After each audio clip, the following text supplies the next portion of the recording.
Afternoon.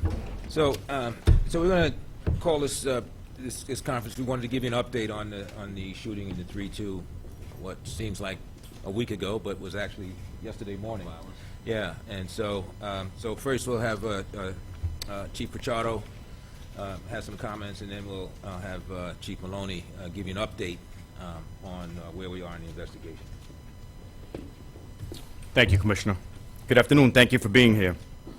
As you know, this profession is not an easy one, and Wednesday's morning's incident demonstrates the dangers that police officers face every single day. There's no such thing as a quote-unquote routine call. Police officers run towards the unknown, often chaotic and violent situations. The officers from the 32nd Precinct acted bravely and valiantly, representative of the thousands of police officers on our streets each and every day.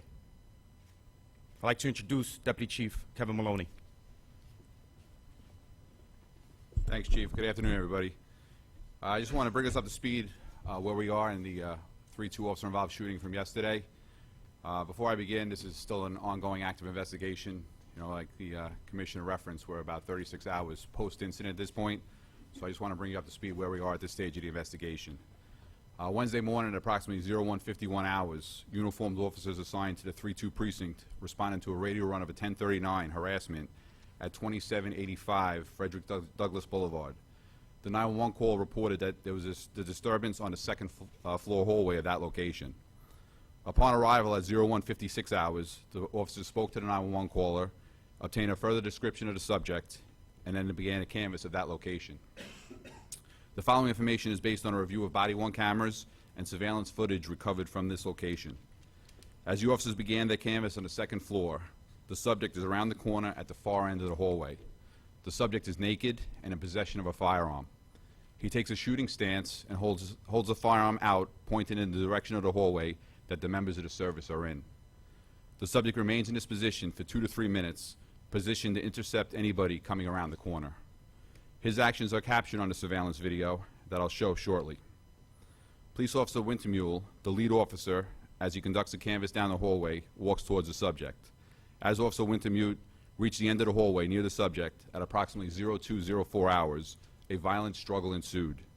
During the struggle, shots are fired by the subject and by Police Officer Wintermute. The shot fired by the subject struck Police Officer Wintermute on the left side of his chest and was stopped by his ballistic vest. This round was recovered from the vest and sent to the police lab for analysis. Results of this examination confirm that this shot was fired by the subject's firearm. Following the discharge, the subject's firearm fell to the floor, and a violent physical struggle over the officer's firearm continued between Officers Wintermute and the subject on the floor of the hallway. Additional officers on the scene responded down the hall towards the struggle. 2 of these officers, also assigned to the 3-2 precinct, discharged their firearms, striking the subject several times. Following the discharge, the subject was pronounced deceased on the scene by EMS. Police Officer Wintermute was removed to St. Luke's Hospital, where he was treated for non-life-threatening injuries. The subject of this incident has been identified as Victor Hernandez, a 29-year-old male Hispanic who was the super of that location. He has 6 prior arrests. They were all for domestic violence incidents, the last one being in 2014. Autopsy of Mr. Hernandez was conducted yesterday, and the toxicology results are pending at this time. I just want to show the video that was recovered from the surveillance hallway, just a small clip of the end of the video that captures the interaction between Officer Wintermute and the subject. That's the subject. The hallway that that Officer Wintermute comes down is to the right side of your screen in this video. I'm sorry, that's the subject? This is the subject here, yes. At the bottom of the screen there is the subject's firearm. That's where it's recovered by responding officers. Yep. You want to just, we'll play it one more time, a little slow down version.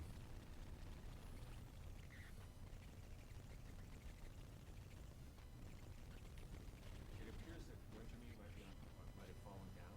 Is that correct? It appears based on the video, right. So the officers involved are equipped with body-worn cameras.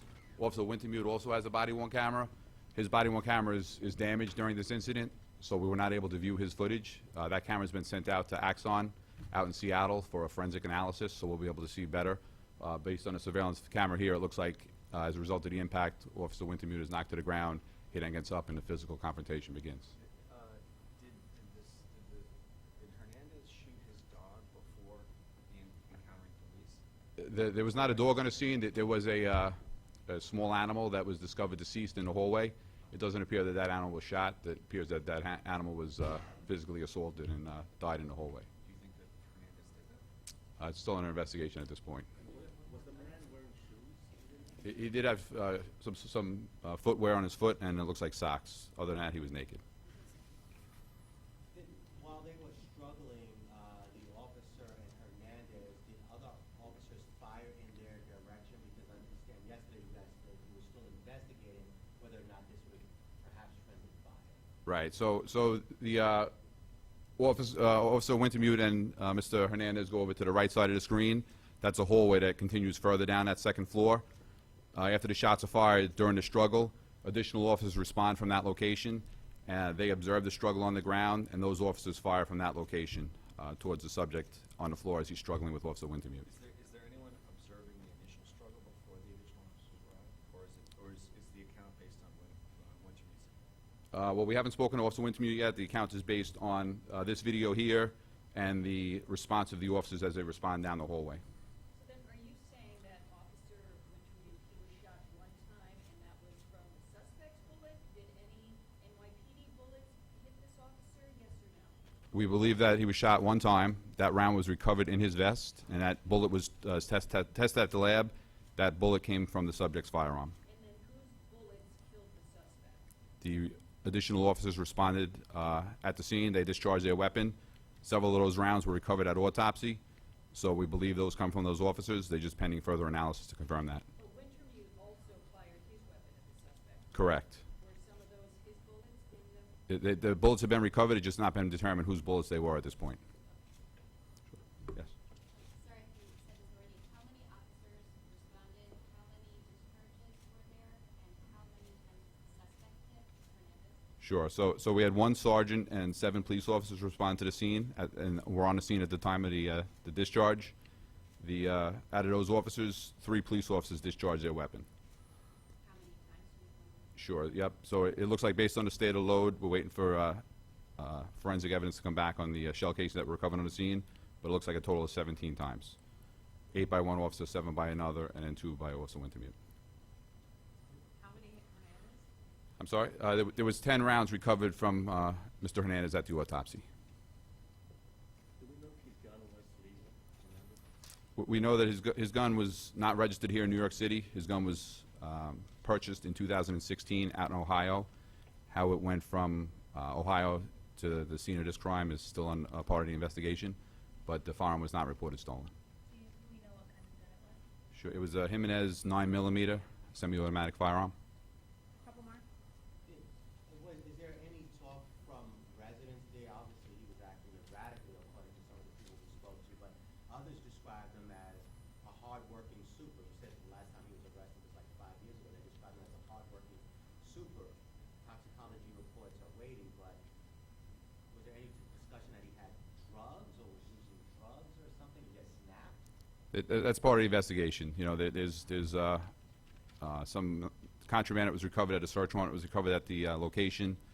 The results of that are going to pen lab analysis as well. And certainly his history and his background will be part of our investigation. There's nothing in department records that indicate he had a history of EDP or drug use or arrest associated with that. The New York Post talked to his mom, and she's calling for an outside investigation. She says it shouldn't have happened. She's actually a police officer, too. She is, yes. And like all officer-involved shootings, there will be an independent investigation. In this case, will be conducted by the Manhattan District Attorney's Office. What about the 911 call? It sounds like the woman who reported was indicating that he was acting in a way that would typically be considered erratic, but yet this call was reported as a harassment. Can you explain what happened there? Right. Well, her initial call, she reports that there's noise, a disturbance in the hallway, and that somebody's banging on the door. As we get there and we conduct additional information, we get more details about his conduct, but that's not part of our initial 911 call when we respond to the scene. Was there any point at which you think that anyone either requested ESU or maybe should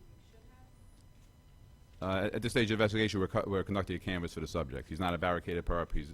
We're not even sure where he is at this point. And as you see on the video, as soon as the officers come around the corner, the subject's there. He discharges his firearm within seconds. Yes.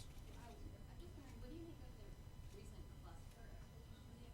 Is this fluke? Do you feel like there's something more to it to that, or is it indicative of anything going on? So we certainly have had a recent uptick in the number of officer-involved shootings. Just to kind of put that in perspective, the Force Investigation Division has been around since 2015, so we're responsible for conducting all the investigations into officer-involved shootings since that point. At this stage, this year, we have 47 officer-involved shootings for 2019. Just go back the last couple of years, I'll just kind of put it in context for you. In 2015, at this stage of the year, we had 54 officer-involved shootings. We had 60 in 2016, 43 in 2017. Last year, we only had 27, but last year was the lowest record since the NYPD has been keeping records of officers involved in adversarial shootings. And this year, we're back up to 47, though. So it's high in the last couple of weeks, but it's kind of on par where we've been consistently over the last couple of years. If I could just ask any of you gentlemen up there, have any thoughts on Officer Pantaleo suing to get his... We're gonna stay on this topic. Any questions on this topic? Sir? Can you talk about training, because you did say, I guess, it wasn't a struggle, and we saw that there. But will you be talking about this in your training with the friendly fire incidents, because the officers, I guess, felt they had to fire in the direction of the officer and Hernandez as they were struggling? Yep. So, sir, all of our officer-involved shootings, every single one of them, friendly fire or otherwise, go through a comprehensive review. Part of that review process includes a training bureau. We look at tactics, we look at response, we look at the way we deploy to scenes.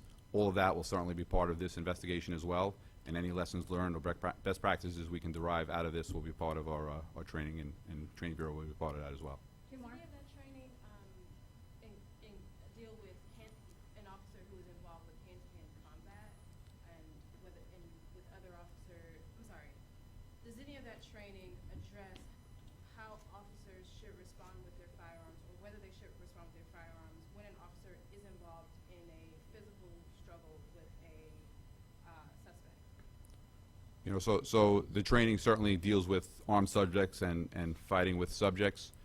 It's impossible to have a training program that covers all possible scenarios, but every time we see incidents, we kind of deploy the facts and circumstances of that incident into our training program. If it's something that we see on a consistent basis, then that will be developed and deployed through our training bureau for the officers on patrol. This after and then, Yasmin. Back to the statistics for a second. Do you Yep. have numbers on people wounded, people killed by officers among those incidents? So I do. So I go back to that 2015 analysis. This year, fatal officer-involved shootings where the subject's been killed is 10 this year. Over the last several years, it was 6 in 15, 7 in 16, 8 in 17, 4 last year, and like I said, 10 this year. Subjects injured during officer-involved shootings, it was 11 in 2015, it was 19 in 2016, it was 7 in 2017, 8 last year, and 11 so far this year. I hate to do this to you, but can you repeat those numbers again? We can get them I to mean, you you after guys the are whipping, We'll get them to you through DeVore after the conference.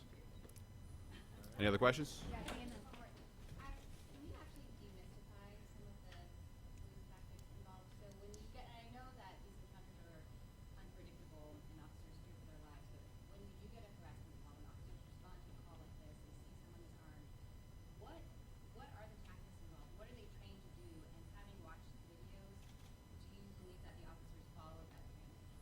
Well, it's certainly premature to comment in this case. This is still part of an active investigation. But the officers responded. They attempt to obtain additional information through the 911 call and additional sources that may be at the scene. And then, obviously, we're going to try to, take the perpetrator, identify his location, and take the perpetrator into custody. Depending on how that unfolds, is going to dictate the officer's response. If they had an opportunity to engage him in dialogue, we could get emergency services there. We can get hostage negotiation there, and peacefully take the subject into custody. That's always our goal. It doesn't always unfold like that, and each case we look at individually to see. So in this case, there wasn't time. It sounds like you're saying there wasn't time to get ESU there. By the time we identify where the subject is, the shot's already fired. When Officer Wintermute gets to the end of the hallway, the subject's right there. The rounds are fired within seconds. Thanks, everybody. Thanks.